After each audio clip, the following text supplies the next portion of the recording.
So the first bullet, it went into eyes, and that bullet out the eyes. Behind closed doors, in the heart of one of the most secretive regimes in the world, Kim Jong-un hosts parties that the world can barely imagine. Lavish palaces, high-stakes gambling, and world-class entertainment.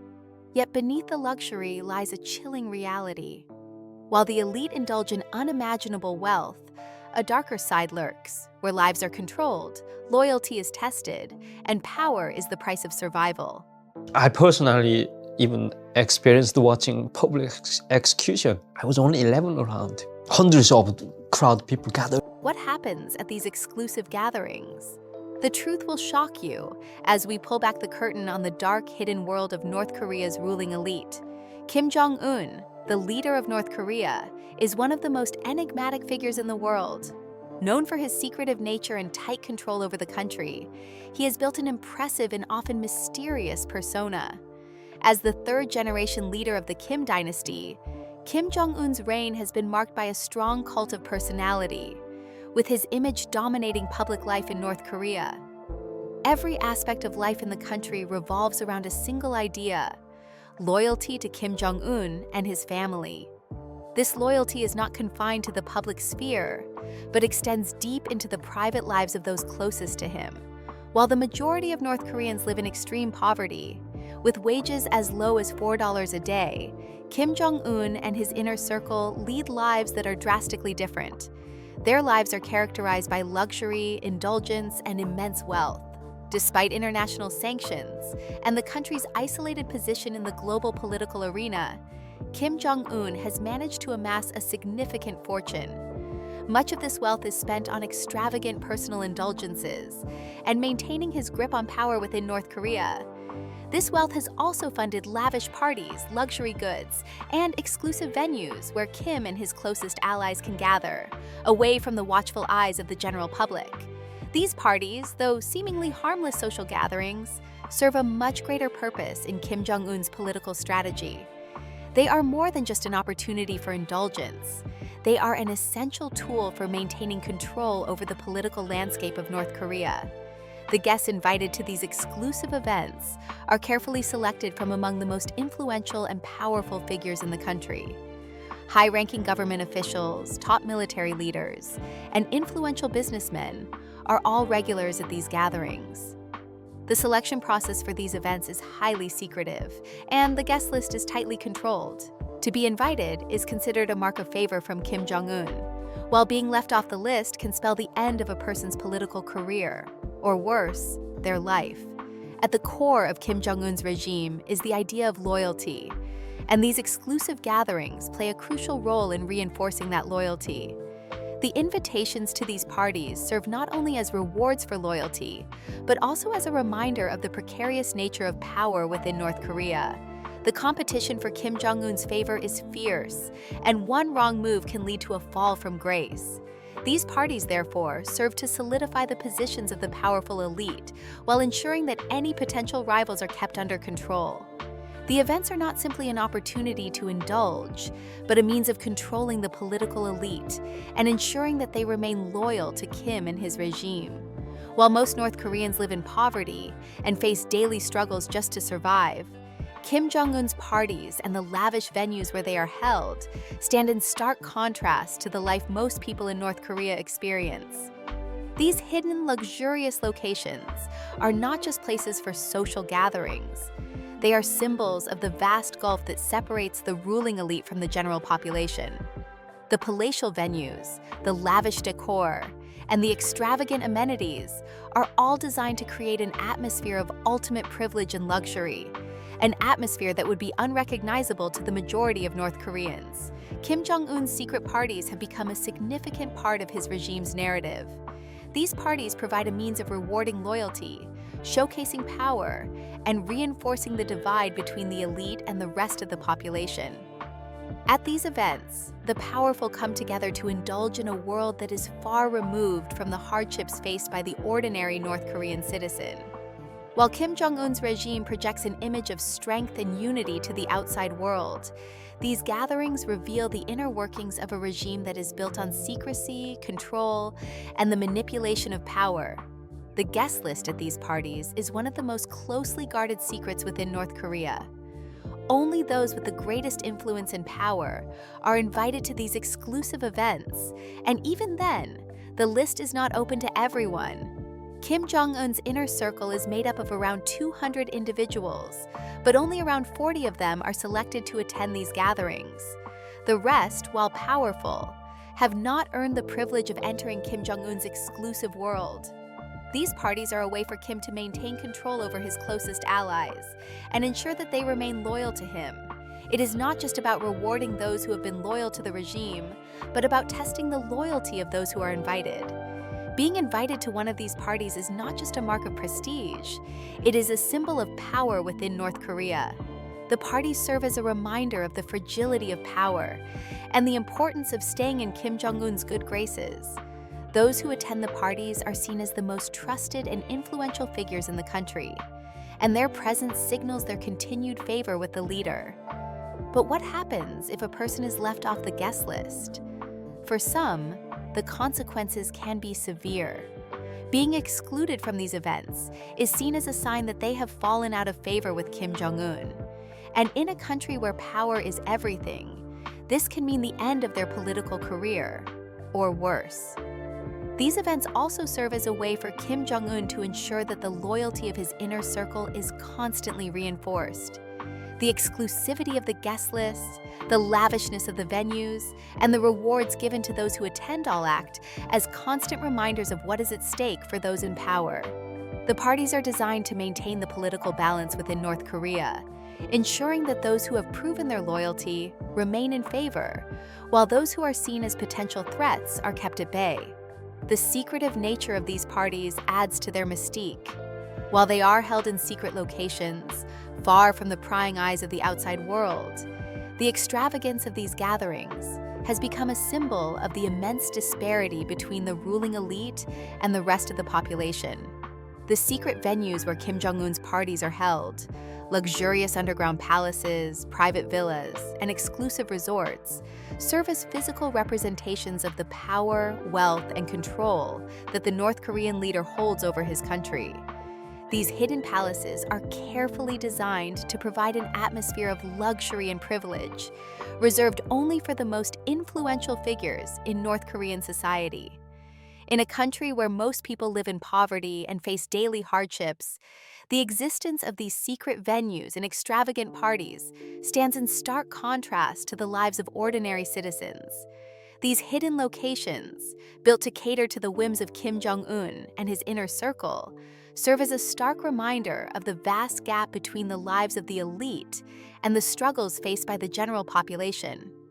For those who are lucky enough to be invited, these parties represent a chance to indulge in a world of luxury and excess, far removed from the harsh realities of everyday life in North Korea.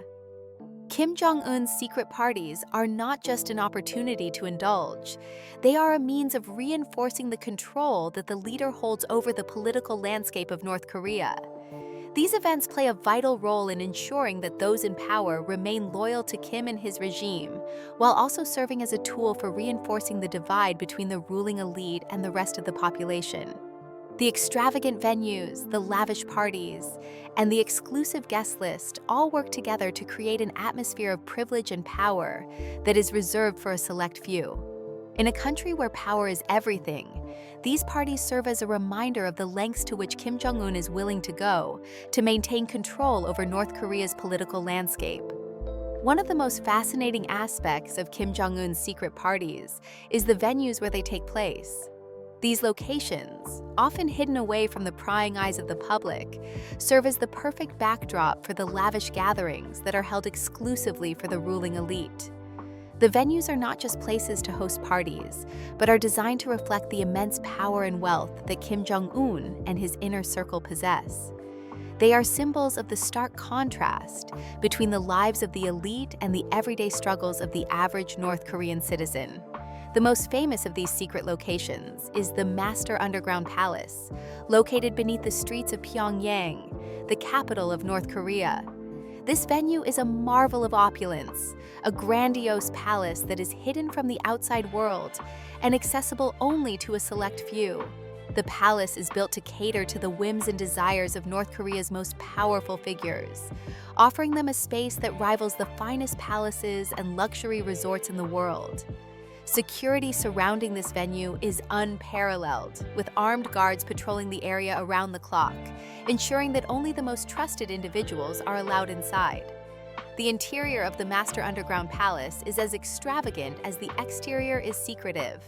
The grand ballroom at the center of the venue is illuminated by dozens of crystal chandeliers, their light reflecting off the polished marble floors that cover the entire space.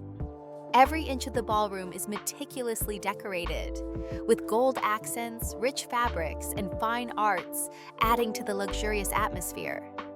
The venue is designed to make those who enter feel as though they are stepping into a royal palace, far removed from the poverty-stricken lives of most North Koreans. It is a place that showcases the power and prestige of Kim Jong-un and his regime, where the elite gather to indulge in excess and reinforce their loyalty to the leader. But the Master Palace is not the only place where these exclusive parties are held. Kim Jong-un has access to a wide range of other luxurious venues scattered throughout North Korea, many of which are located in private villas, high-end restaurants, and elite resorts. These locations are carefully chosen to create an atmosphere of exclusivity and luxury, ensuring that those who attend Kim Jong-un's gatherings feel as though they are living in a world of privilege. One such villa is a sprawling estate, surrounded by beautiful gardens and private pools with stunning views of the surrounding landscape. Inside, the decor rivals that of the finest European estates, with ornate furniture, Persian carpets, and hand-carved wood paneling. The villa is designed to make guests feel as though they are in a world of their own, far removed from the struggles of the outside world. It offers complete privacy, ensuring that no unwanted eyes can witness the gatherings that take place within its walls. The villa is a space where Kim Jong-un and his closest allies can relax, unwind, and indulge in a lifestyle that is worlds apart from the reality faced by most North Koreans.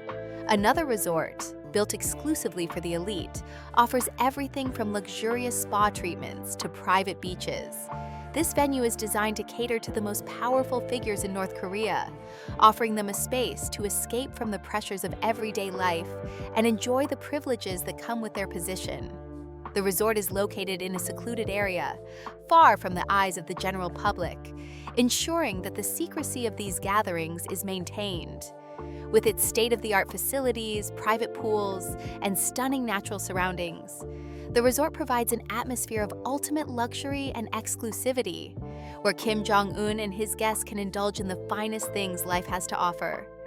These venues are all meticulously crafted to ensure that every detail, from the architecture to the amenities, is designed to create an atmosphere of indulgence and exclusivity.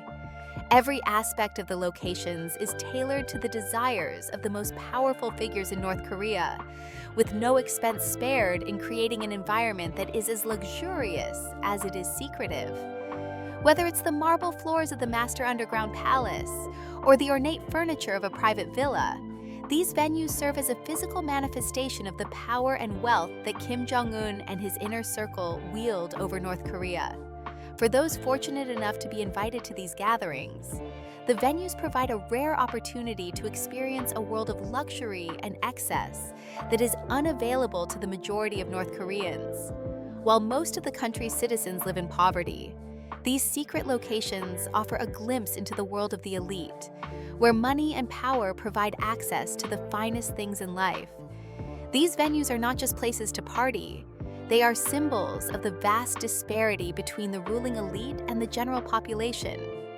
They are reminders of the control that Kim Jong-un and his regime hold over the country, with every luxury serving to reinforce the hierarchy that exists within North Korean society. While the lavishness of these venues may seem extravagant, they serve an important purpose beyond simply providing a luxurious setting for Kim Jong-un's parties. The venues are carefully designed to reinforce the sense of exclusivity and privilege that permeates these gatherings. Each venue is tailored to create a sense of grandeur and sophistication, ensuring that those who attend the parties feel as though they are part of an elite group that is above the rest of the population. These locations are meant to impress, to dazzle, and to remind the guests of the power that comes with being part of Kim Jong-un's inner circle. The secrecy surrounding these venues adds to their mystique. The general public is not privy to the existence of these hidden palaces, private villas, and elite resorts. They are carefully kept from the view of ordinary North Koreans who live in poverty and are constantly reminded of their status as the lower class. The secrecy surrounding these venues reinforces the idea that power is reserved for a select few, and that those in the ruling elite have access to a world of luxury and privilege that is unavailable to the vast majority of the population.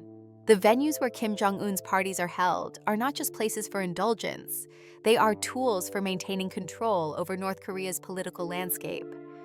By carefully selecting the venues for these gatherings, Kim Jong-un is able to create an environment that reinforces the loyalty of his inner circle, while also serving as a reminder of the power that comes with being part of the ruling elite.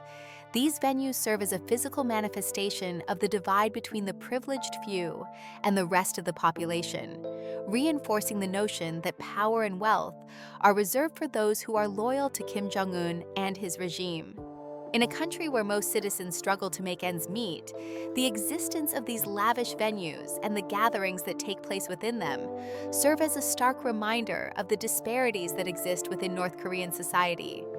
These venues are designed to impress and to dazzle, creating an atmosphere of ultimate privilege and luxury for the select few who are fortunate enough to be invited. But while the guests indulge in a world of excess, the rest of the country lives in a very different reality, where poverty and hardship are everyday experiences. The stark contrast between these two worlds serves as a powerful reminder of the control that Kim Jong-un and his regime hold over the lives of North Koreans, both in public and private spheres. Ultimately, these secret venues play a crucial role in the broader strategy of Kim Jong-un's regime. They are not just places for indulgence. They are tools for maintaining power, ensuring loyalty, and reinforcing the divide between the elite and the general population. The opulence and secrecy surrounding these venues serve as a reminder of the immense power that Kim Jong-un wields and the lengths to which he will go to maintain control over his country. In a world where power is everything, these venues serve as a symbol of the privilege that comes with loyalty to the leader and the consequences that await those who fall out of favor. When it comes to the guest list for Kim Jong-un's exclusive parties, secrecy is paramount. These gatherings are not open to the public. They are carefully curated events where only the most powerful individuals in North Korean society are invited. The guests are not just anyone. They are high-ranking government officials, military leaders, influential businessmen, and members of Kim Jong-un's inner circle. Being invited to one of these parties is not merely a social invitation, but a symbol of power, loyalty, and political allegiance. It is a highly coveted opportunity to rub shoulders with the most influential people in the country. And for those invited, it represents both privilege and a dangerous affirmation of their standing within the regime. The guest list is tightly controlled, with only a select few being granted access to these extravagant events. Kim Jong-un's inner circle consists of roughly 200 of his closest associates, but only around 40 are typically invited to attend these gatherings. This limited attendance ensures that the parties remain exclusive and that only those with the most influence are present. These events are not just an opportunity to celebrate, but also serve as a tool for Kim Jong-un to reinforce loyalty, assert power, and make sure that those in his closest circles remain firmly in his favor. The selection process for these parties is shrouded in mystery, with invitations often being extended to those who have demonstrated unwavering loyalty to the regime. The guests are usually individuals who have proven their allegiance through years of service, or by helping maintain the political and military stability that Kim Jong-un demands. For those who are invited, attending one of these parties is a significant marker of their place within North Korea's political structure. It is a sign that they are trusted by Kim Jong-un and that they have earned their place in the inner circle of power. Being invited to one of these parties is not just a social honor, it is also a form of political currency. To be left off the guest list can have serious consequences, and for some, it could spell the end of their career. In a regime where power is central to survival, being excluded from these gatherings is often seen as a sign that someone has fallen out of favor with Kim Jong-un. In such an environment, the guest list becomes a powerful tool for maintaining control, loyalty, and discipline within the regime.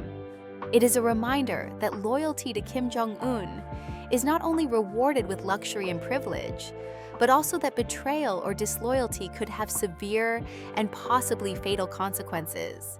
But the guest list is not composed solely of North Korean officials. While much of the attention surrounding these parties focuses on the local elite, there are also whispers that foreign dignitaries and even celebrities have been invited to these gatherings.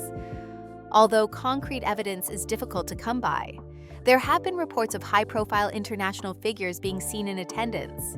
These parties are not just opportunities for Kim Jong-un to consolidate power within his own borders. They also serve as a means to project power and prestige on the global stage. By hosting foreign dignitaries and celebrities, Kim Jong-un can bolster his image as a world leader, showing that he has the ability to gather and entertain the powerful from all corners of the globe. These high-profile guests are often carefully selected to enhance the prestige of the event, making it seem like North Korea is a place of importance on the international stage, despite its isolation. The guest list is not the only carefully guarded secret. The entertainment at these events is also designed to impress and captivate the most powerful individuals in the country. Kim Jong-un spares no expense when it comes to the performances at his parties. The entertainment is often a combination of traditional Korean music, modern pop hits, and spectacular dance routines, creating a unique fusion of cultural elements that aim to mesmerize the guests. The performances are crafted to leave a lasting impression, reinforcing the idea that attending these parties is a rare and extraordinary privilege. The entertainment at these events is not just about providing enjoyment. It is a means of showcasing North Korea's cultural heritage and demonstrating Kim Jong-un's ability to offer an experience that is unmatched by any other world leader. One of the most famous acts at these parties is the Moranbong Band, a girl group that was personally handpicked by Kim Jong-un. The band is known for its energetic performances, blending traditional Korean music with Western pop and rock influences. The members of the Moranbong Band are not only talented musicians, but also skilled dancers, and they often perform in military uniforms or glamorous outfits that highlight their strength and elegance. The band is known for performing a wide range of music, from traditional Korean songs to international hits, and their performances have become one of the highlights of these secret gatherings. Imagine sitting in a luxurious underground ballroom, surrounded by powerful political figures, while listening to a rendition of Frank Sinatra's My Way, or the theme song from Rocky. It is a bizarre yet captivating blend of cultures, one that leaves a lasting impression on those lucky enough to witness it. The performances are not limited to just the Moranbong Band. Kim Jong-un has also brought in acrobats, dancers, and other performers from around the world to entertain his elite guests. These performers are carefully selected for their exceptional talent, and their routines are choreographed to perfection. The performances combine traditional Korean dance with modern elements, creating a fusion that is both visually stunning and culturally significant. The synchronization of the dancers, their graceful movements, and the intricate choreography all work together to captivate the audience and keep them on the edge of their seats. But the entertainment does not stop at music and dance. For those with a penchant for risk and excitement, Kim Jong-un's parties offer something even more exclusive: a hidden casino. Gambling, which is strictly forbidden in North Korea, is made an exception at these events, where high-stakes games are played in secret. The casino, tucked away in a secluded corner of the venue, offers a rare glimpse into the world of high-stakes gambling in a country where such activities are usually banned. The casino features classic games like blackjack, poker, roulette, and even slot machines.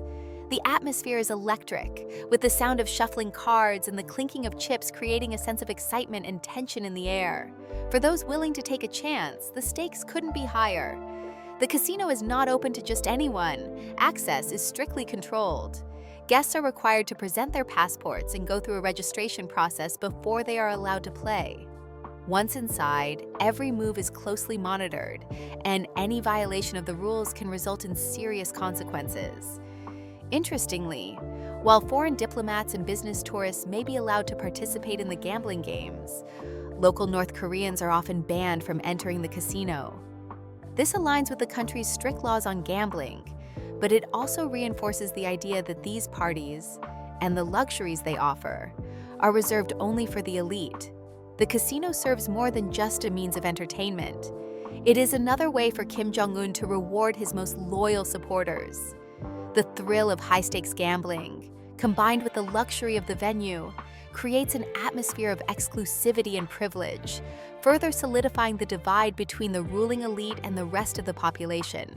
For the guests, it is an opportunity to indulge in a rare form of luxury that few outside their circle will ever experience. The casino, like the rest of the event, is designed to make the guests feel as though they are living in a world of ultimate privilege, one where the rules do not apply, and where power and wealth are the only things that matter. These gatherings are not simply about indulgence or luxury, they are about power. Kim Jong-un uses these parties to reinforce his control over North Korea's political elite, rewarding loyalty and ensuring that his inner circle remains tightly bound to him. The entertainment, the guest list, and even the casino all serve to reinforce the idea that power is something that can be both enjoyed and displayed. For those invited, the parties are a chance to revel in their privilege and secure their place at the top of North Korea's political hierarchy. But for those left out, the consequences are far more severe. In a world where power is everything, being included in these parties is not just a luxury. It is a symbol of survival and a guarantee that one is still in Kim Jong-un's good graces. As much as Kim Jong-un's exclusive parties serve as an arena for indulgence, luxury, and political consolidation, they are also deeply intertwined with the darker side of his regime. The lavishness and entertainment at these gatherings may seem like the ultimate form of privilege, but behind closed doors, far more significant and disturbing matters are at play. These parties are not just social gatherings for Kim's inner circle to bask in wealth and power. They are a key element in North Korea's political machinery, serving to solidify Kim Jong-un's control, cement allegiances, and facilitate secretive deals that shape the future of the country.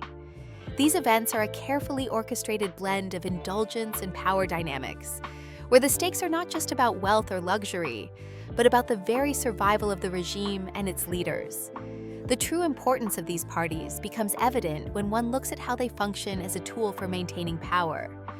Behind the lavish banquets and world-class entertainment, there are serious political dealings and high-level decisions being made. These events are used by Kim Jong-un to evaluate the loyalty of his closest allies, ensuring that they remain firmly within his grip. By gathering his top officials, military leaders, and influential businessmen in one place, Kim creates a setting where his inner circle is forced to reaffirm their loyalty to him and the regime. This is especially crucial in a country like North Korea, where power is fragile and constantly shifting, and where betrayal is often met with swift and brutal consequences. These parties serve as a unique form of loyalty test. The individuals who are invited to Kim's gatherings are, in a sense, being evaluated not only on their political prowess, but also on their personal allegiance to Kim Jong-un. Loyalty to the regime is, of course, expected of everyone. But these parties give Kim a rare opportunity to assess his inner circle on a more personal level. The conversations that take place during these gatherings are not just idle chatter, but are an essential part of the power dynamics within North Korea. The leaders who attend are expected to stay loyal, to reaffirm their commitment to the regime, and to demonstrate that they are firmly on Kim Jong-un's side. If someone falls out of favor, their absence from the next party may signal their political demise, or worse, their removal from power. Kim Jong-un's exclusive gatherings are not just about maintaining loyalty, they are also places where serious political and military decisions are made. These events serve as informal venues where key figures can discuss policies, form alliances, and even settle rivalries. In a country where decisions are often made in secrecy and with little transparency, these parties provide a rare opportunity for Kim to gauge the intentions and desires of the most powerful people in North Korea. The discussions that occur behind closed doors at these parties can influence everything from economic reforms to military strategies, shaping both domestic and international policies. What happens at these events can have far-reaching consequences for the future of North Korea, which makes them far more significant than mere social gatherings. The secrecy surrounding these gatherings adds to their mystique and power. In a country where information is tightly controlled and where the general public is kept in the dark about the inner workings of the government, the decisions made at these parties are crucial. The guests invited to these events are expected to keep everything that happens within the confines of the gathering completely confidential. Any leak of information could lead to serious repercussions, not just for the individual involved, but for the entire regime. This level of secrecy further reinforces the idea that these parties are places where only the most trusted individuals are allowed, where power is reinforced, and where any dissent is quickly suppressed. While these gatherings play an important role in consolidating power, they are also a stage for Kim Jong-un to reward loyalty and solidify alliances. But power also brings with it a need for protection. And for Kim, this protection comes in the form of strict security measures. Given the sensitive nature of the events, the venues where the parties are held are heavily guarded. The security measures surrounding these gatherings are some of the tightest imaginable. Armed guards patrol the perimeter of the venues, and guests are vetted before being allowed entry. Security is not just physical, it extends to surveillance, with every phone call, email, and conversation being monitored. This layer of surveillance ensures that no sensitive information leaks out, and that every aspect of these gatherings remains under Kim Jong-un's control. The level of scrutiny and the harsh consequences for breaches of security further reinforce the idea that these parties are not just about indulgence, but also about ensuring the political survival of Kim and his regime. Beyond the immediate political advantages that Kim Jong-un gains from these parties, there is also a deeper, more disturbing aspect to these gatherings. Over the years, one of the most controversial elements of Kim Jong-un's parties has been the presence of what has come to be known as the Pleasure Squad. This group of young women, handpicked for their beauty and supposed virginity, is said to be tasked with entertaining the elite at these events in ways that are far more intimate than mere entertainment. The Pleasure Squad has been a fixture in North Korean society for decades, and although much of the information surrounding it remains shrouded in secrecy, the existence of such a group highlights the dark and exploitative side of Kim Jong-un's regime. The women chosen to be part of the Pleasure Squad are subjected to strict criteria. They must be young, beautiful, and conform to specific physical standards. Once selected, they undergo rigorous training, which often includes lessons in traditional Korean arts, massage techniques, and other forms of entertainment that are intended to serve the desires of the elite. These women are essentially prisoners, cut off from their families and stripped of their autonomy. Their role is to serve the whims of those in power, and they have no control over their own lives. The existence of the Pleasure Squad is a disturbing example of how Kim Jong-un uses power to control and manipulate those around him, using the women to reinforce the idea of loyalty, sacrifice, and subjugation. While the stories surrounding the Pleasure Squad are based on reports from defectors and other unofficial sources, they reveal a much darker side of the extravagant parties. These women are often treated as little more than objects, their bodies used to fulfill the desires of the powerful men who attend the gatherings. The mental and emotional toll this life takes on the women is profound, with many defectors reporting long-lasting psychological damage as a result of their experiences. The trauma experienced by the women of the Pleasure Squad is a testament to the cruelty and exploitation that exists behind the facade of luxury and privilege. The existence of the Pleasure Squad highlights the reality that these gatherings, while they may appear glamorous and indulgent, are also places of manipulation, control, and exploitation. The lavish surroundings, The world-class entertainment and the luxurious venues all mask the disturbing practices that occur behind the scenes. While the guests revel in their wealth and power, the women who are brought in to serve them pay a heavy price for their participation. It is a stark reminder of how power is used to exploit and control those who are most vulnerable.